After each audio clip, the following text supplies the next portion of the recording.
All right, so here's a quick rundown of a Civic Coupe Touring. This is actually a 2017. First thing I'm going to show you is how to use the remote start. I'd press the lock button, then press and hold the remote start button for a couple seconds. After I do that, it should fire up here. Car is fired up. When I want to walk out to it, I can grab the door handle. It'll unlock for me. All right, so I'm going to hop in the cabin here and walk you through a couple things.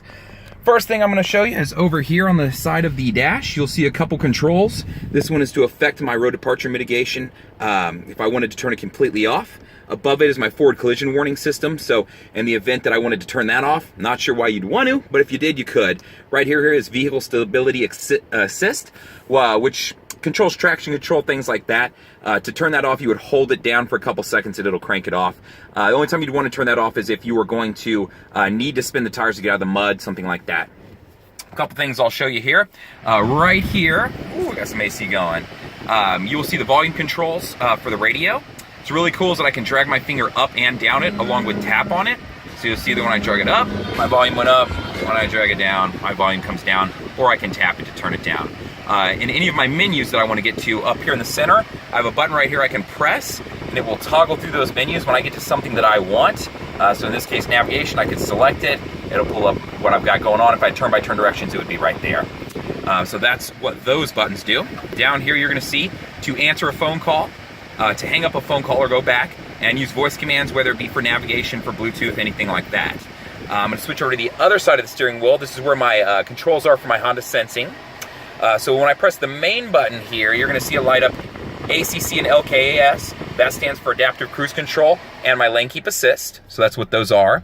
Lane Keep Assist is right here. When I touch this button, you'll see some dotted lines come on right there. When those are filled in solid, which will be at 45 miles and above, it means that it's now active. It's reading the road, and if I veer out of my lane, it'll correct for me and bring me back. To use my Adaptive Cruise Control, I would set it, and then I can set the bumper space, which you'll see top up there. Now I can toggle down and create less bumper space between me and the car in front of me. How that works is it just means that when they slow down, my car will slow down because it's using the radar on my car to detect that and keep a safe distance between me and the other cars. Jump over here to my touch screen. Some things to show you right now. You're seeing the navigation screen pulled up. It's based off of Garmin, so super simple to use. If you set your home or any of those, it'll automatically pull them up. And you can also use the voice commands for that. I'm going to back out of this screen, completely back out here to your home screen. Jump over to a couple other things. Your audio right here. So, audio sources. If I press the source button right here, it's going to show me all my options. FM, AM, 90 days of satellite radio in this particular car.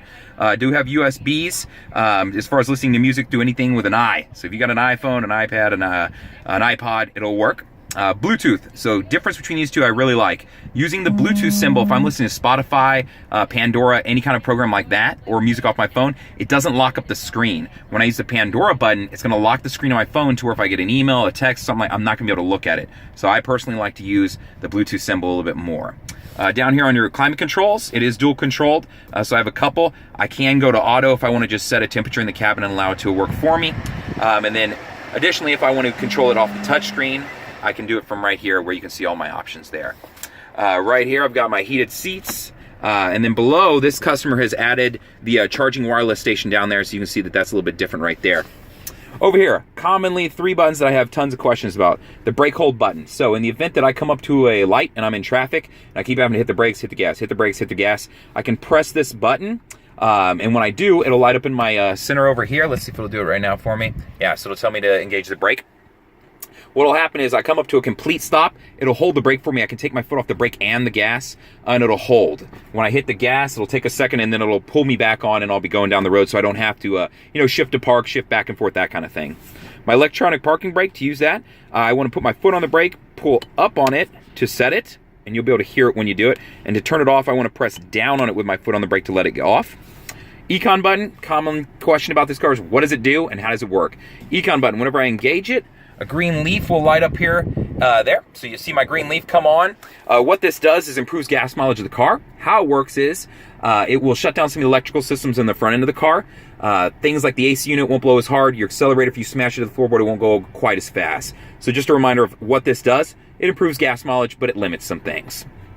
Other than that, It's just general stuff in your car, you know, your normal new car stuff, auto dimming mirrors, your roof release, your lit vanities, stuff like that. Nothing too crazy. If you have any questions about your new car, give me a call, text or an email. I'm always here. My email, jfuller@howdyhonda. That's the letter J and then my last name, Fuller@howdyhonda.